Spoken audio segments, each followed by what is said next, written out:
Hi, Melanie Benson-Strick here, and I'm here with Beth Schneider. Beth, tell me a little bit about who you are and where you're from and what your business is. Well, my name is Beth Schneider, and I own a company called Process Prodigy, processprodigy.com. And essentially what we do is we work with small business owners to help them work less, make more money, and systemize and streamline their business. So we're really setting up their business to run without them. And you are here at the Platinum Retreat at the Arizona Biltmore in Scottsdale. Mm-hmm. And you've shared some pretty big revelations about what's happened to you since you've been in this program, and in particular, how you've implemented the CEO factor. So before I have you share that little nugget, tell me a little bit about the way your business was when you started the program. Okay.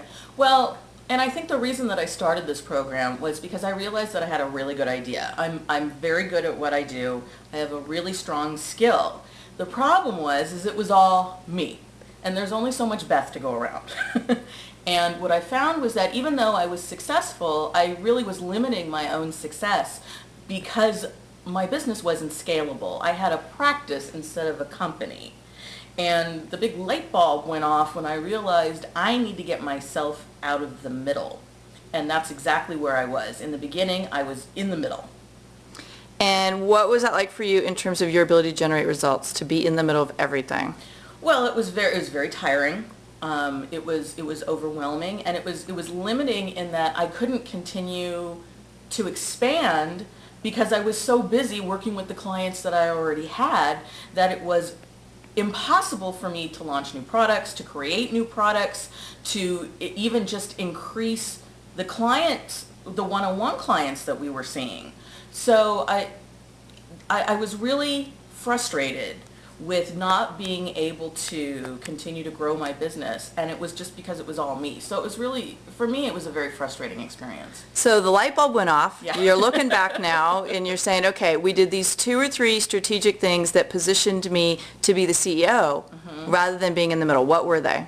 Well, the first thing I did was I pulled myself out of the middle, and I became the CEO. So what I did was, instead of being the consultant in the company, I brought on a team. I have a consulting team. I have a team that is running my company so that I have the freedom to do the other things, to do the speaking engagements, to create new programs and services for one-on-one clients.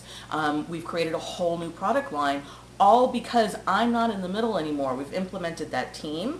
That was the biggest thing. And I've re-systemized my own company. I re-engineered my own company to set things up so that I don't have to be the one that's doing everything. I have people.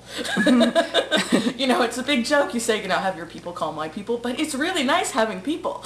Yeah, and you have people who are experts at what they're doing, and I think that's one of the key distinctions of really implementing the CEO factor is you have people in place who are freeing you up to do what you do best. So with a little wrap-up question here, what are you positioned to be able to create now in terms of this big empire you have in mind? Well, I tell you, I am in a really strong place to break the $1 million barrier and to go into the multi-million dollars, because it's not just me, it's my team.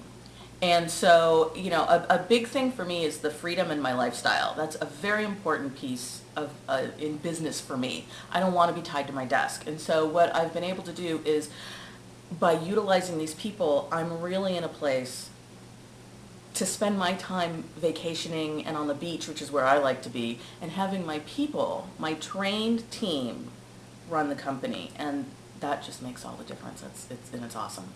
So one last piece.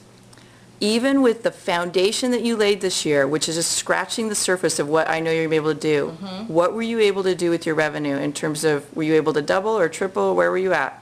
Absolutely.